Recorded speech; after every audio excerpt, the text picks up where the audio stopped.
po sa lahat ng mga crooked pit gun dyan. What's up sa inyo mga paa? Meron lang akong katatapos na pelikula mga kaibigan, no, na I'm very sure familiar kayo. Ito yung Train to Busan mga kaibigan. Tapos naisip ko lang, no, paano kung nangyari kaya talaga rito sa atin yung nangyari dun sa Train to Busan? Paano kung nangyari dito sa atin? Nagkaroon talaga ng zombie apocalypse mga kaibigan. Puta, na-imagine nyo ba kung ano mangyayari sa atin mga kaibigan? Nai-imagine nyo ba? No? Ang Pilipinas mga kaibigan ay selfie capital of the Philippines. So malamang, yung iba dyan, ang gagawin, magsiselfie muna sa zombie para may post sa Facebook. Puta, malupit niya mga kaibigan, mag-hashtag pa. Hashtag help me. Hashtag with zombie.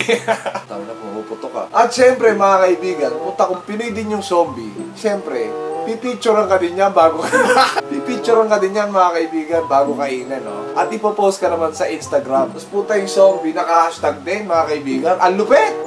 Ang hashtag na nakalagay sa kanya, hashtag dinner with friends. At syempre mga kaibigan, dahil Pinoy ang zombie, meron ding zombie social climber. Yung mga zombie mga kaibigan, napupunta ho sila sa sa BGC pa ho, no? Doon pa ho sila talagang e-effort pa ho ng halimbawa, taga malayong lugar ho sila mga kaibigan. Ang gagawin niya, babiyahe pa ho yan ng BGC, tapos doon ho. Pagdating naman sa tren mga kaibigan, tingin ko may hirapang kumalat yung zombie sa atin mga kaibigan pagdating sa tren. Alam niyo kung bakit? Kasi kung sa Korea mga kaibigan, nakakatakbo sila, no? Puta sa Pilipinas, hindi yung hindi yung pwede yung mga ganun mga kaibigan, no? Lalo pag yung zombie, nabot ng rush hour, putang ina. Sobrang siksikan ho sa atin dito mga kaibigan. Pero ewan ko kung na-experience nyo na ba sa MRT, yung talagang putsang siksikan talaga, yung talagang sa sobrang siksikan, hindi mo na magagalaw yung ulo mo mga kaibigan. Kasi yung mga mukha nyo, yung mga katabi mo, halos magkakadikit ng ganyan. So wala nang chance may galaw, no? Eyeball na lang talaga. So kung zombie yung nandun mga kaibigan, paano ka kakagat kung zombie ka? Ano? Yun nga, sana matsyempo pag nagka-zombie man sa atin, sana rush hour sa MRT para hindi kumalat agad. Saka puta kawawa yung mga zombie dito sa atin mga kaibigan kasi puta sa dami ng mandurukot dyan, no? Lalo sa EDSA. Nako, yari. Yari mo yung mga zombie dyan, no? Mag-ingat din kayo sa mga zombie manyak mga kaibigan. Baka unahin pang ipuang ka kaysa kainin ka niya mga yan. Nako, lalo sa train.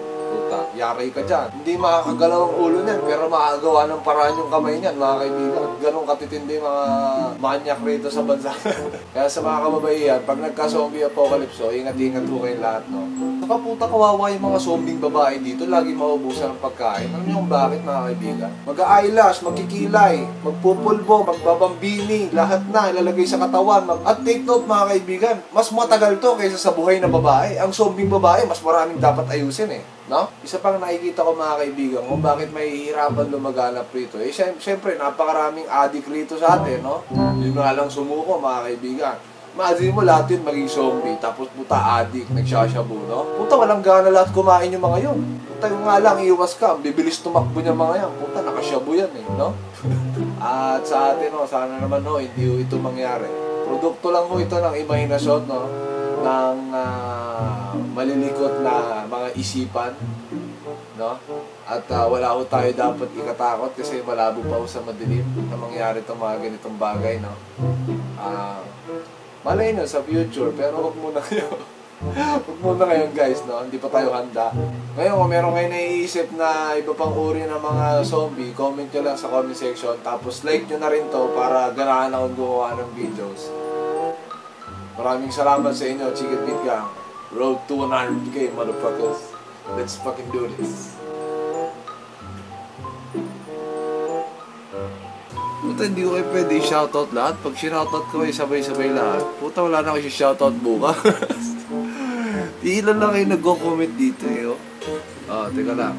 Shoutout pala kay, kay J-Max Extreme. Shoutout kay Lauren Linfen. Shoutout kay Judy May. Shoutout kay Marian Budjongan. Shoutout